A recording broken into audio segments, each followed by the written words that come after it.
नमस्कार, सूरज पांगारकर ऑफिशियलमध्ये तुमचं स्वागत आहे.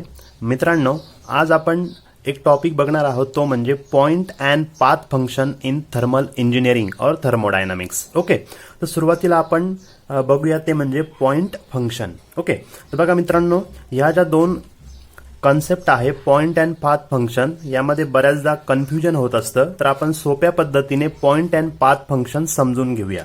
बघा, पाथ फंक्शनलाच दुसरं एक नाव असतं, ते म्हणजे स्टेट फंक्शन. ओके, पाथ फंक्शनलाच स्टेट फंक्शन असं सुद्धा म्हणत असतात. आणि तुम्हाला सर्वांना माहित आहे स्टेटचा काय मिनिंग होतो. आपण शिकलोय थर्मल इंजिनिअरिंगमध्ये, स्टेटचा अर्थ होतो exact condition of system. Okay, exact condition of system, किंवा त्याला आपण दुसऱ्या भाषेत करंट सिच्युएशन ऑफ सिस्टम असं सुद्धा म्हणू शकतो. ओके, हे समजून घ्या. स्टेट म्हणजे एक्झॅक्ट कंडिशन किंवा करंट सिच्युएशन. फॉर एक्झाम्पल बघा, एक कप आहे, त्यामध्ये हा चहा आहे आणि त्या चहाचं सध्या टेम्परेचर आहे ते म्हणजे 20 डिग्री सेल्सिअस.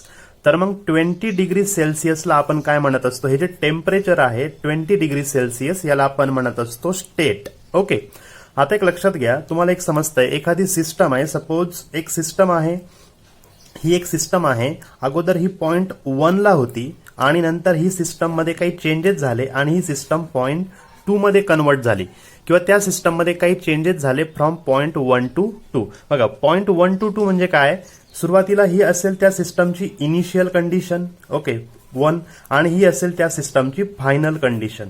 ओके, तर मग पॉइंट फंक्शन कशाला म्हणतात बघा मित्रांनो, पॉइंट फंक्शनचा अर्थ असा होतो, एखादी सिस्टममध्ये जर चेंजेस होत असतील आणि ते चेंजेस हे फक्त इनिशियल आणि फायनल कंडिशनवरच डिपेंड असतील, तर त्याला आपण म्हणत असतो पॉइंट फंक्शन. ओके, म्हणजे एखाद्या सिस्टममध्ये चेंजेस होत आहे आणि ते चेंजेस हे फक्त इनिशियल आणि फायनल स्टेटवरच डिपेंड आहे, पण मध्ये कोणता पाथ फॉलो केला यावरती ते डिपेंड नाहीये, त्या फंक्शनला म्हटलं जातं पॉइंट फंक्शन. ओके, पुन्हा एक थोडक्यात समजून घेऊया बघा सोप्या उदाहरणाने, की 20 डिग्री सेल्सिअस टेम्परेचर ही सिस्टमची कंडिशन 1 आहे.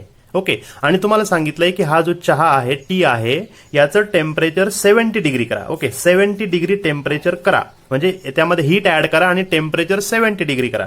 तर 70 डिग्री हे असेल आपलं कंडिशन 2, म्हणजे ही आपली असेल 20 डिग्री इनिशियल कंडिशन आणि 70 डिग्री फायनल कंडिशन. तर एक लक्षात घ्या मित्रांनो, टेम्परेचर अशी एक प्रॉपर्टी आहे, टेम्परेचर अशी एक प्रॉपर्टी आहे की त्यामध्ये फक्त आपल्याला इनिशियल आणि फायनल कंडिशनच इम्पॉर्टंट असते, कोणता पाथ फॉलो केला हे आपल्यासाठी महत्वाचं नसतं.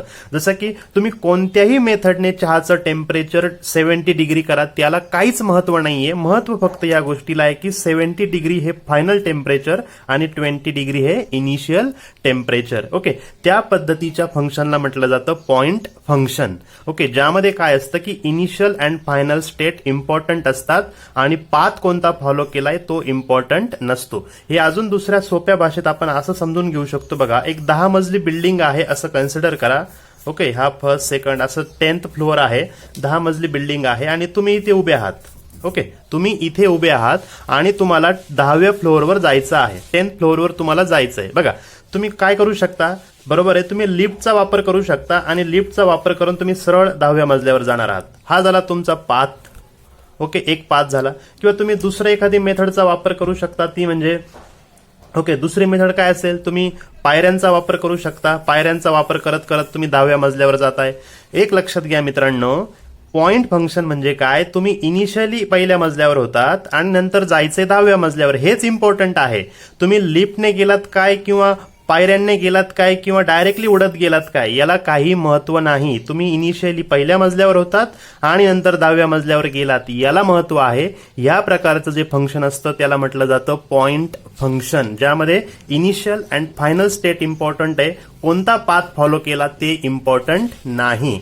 जसं की बघा इथे आपण लिहिलंय, okay, consider any system undergoes a changes from point 1 to 2. एखादी सिस्टम घ्या जी पॉइंट 1 पासून पॉइंट 2 पर्यंत चेंजेस होणार आहे. Okay, this change can be made by path ए और पाथ बी. बघा, या सिस्टीम मध्ये तुम्ही पाथ ए ने चेंजेस करा. फॉर सपोज हा असेल आपला पाथ ए, किंवा दुसरा असेल एखादा पाथ बी. पॉइंट 1 टू 2 येण्यासाठी तुम्ही पाथ ए चा वापर करा किंवा पाथ बी चा वापर करा, त्याला महत्व नाहीये. बघा काय म्हटलंय, here property does not depend on path followed. Path कोणता फॉलो केला, ए की बी, ते इम्पॉर्टंट नाही, but depend on initial and final condition. Initial condition 1 आणि फायनल कंडिशन 2 या टाईपचे जे फंक्शन असतात त्यांना आपण पाथ फंक्शन म्हणतो. आणि त्याचे एक्झाम्पल असतात ते म्हणजे pressure, volume, temperature, enthalpy. Okay, या पद्धतीने पॉइंट फंक्शन तुम्हाला समजून घेता येईल.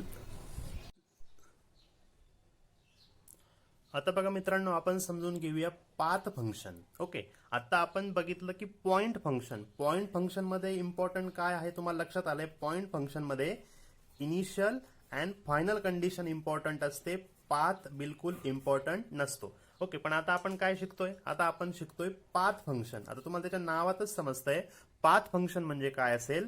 पाथ फंक्शनचा अर्थ होतो जिथे initial and final condition important नसते.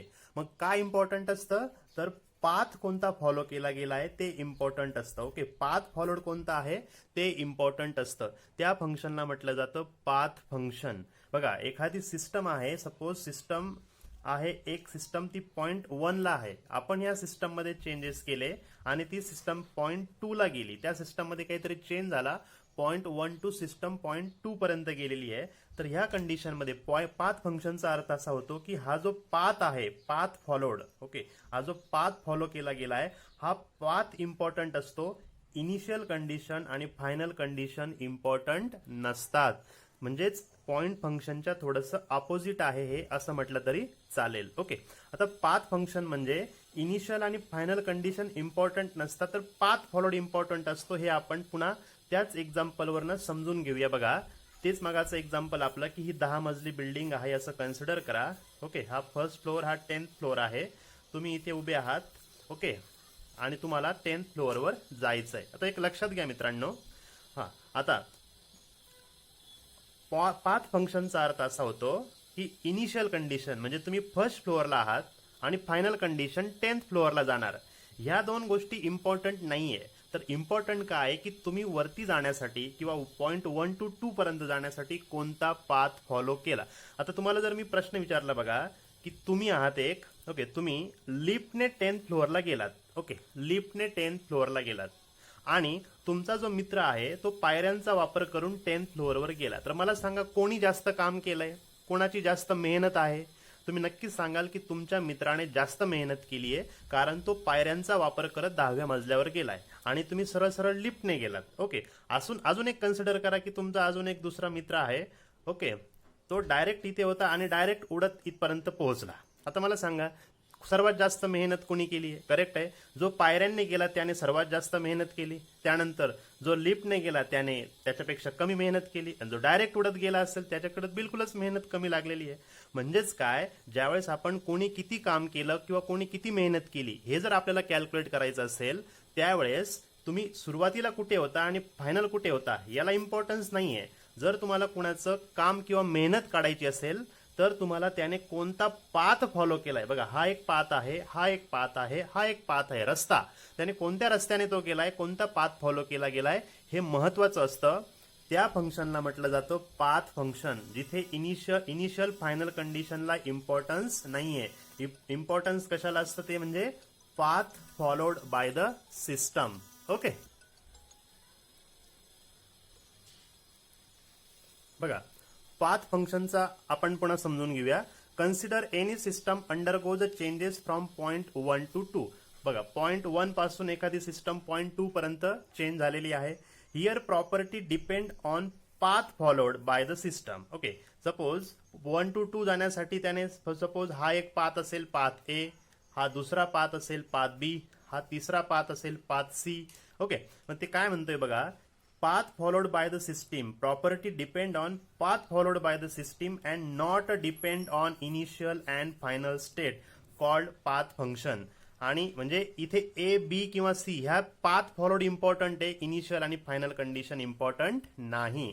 बघा मित्रांनो, महत्वाचं म्हणजे जे वर्क असतं, वर्क ट्रान्सफर, ह्या वर्क ट्रान्सफर हे नेहमी पाथ फंक्शन असतं. याचं कारण पण मी आत्ताच सांगितलं तुम्हाला बिल्डिंगच्या एक्झाम्पलने की कोण किती मेहनत केली, कोणी किती काम केलं. ओके, ते कसं ठरवू शकता, कोण कोणत्या पाथने केला हे तेव्हाच तुम्ही ठरवू शकता. म्हणून वर्क ट्रान्सफर हे नेहमी पाथ फंक्शन असतं आणि वर्क ट्रान्सफर पाथ फंक्शन असल्यामुळे हीट ट्रान्सफर सुद्धा पाथ फंक्शन असतं.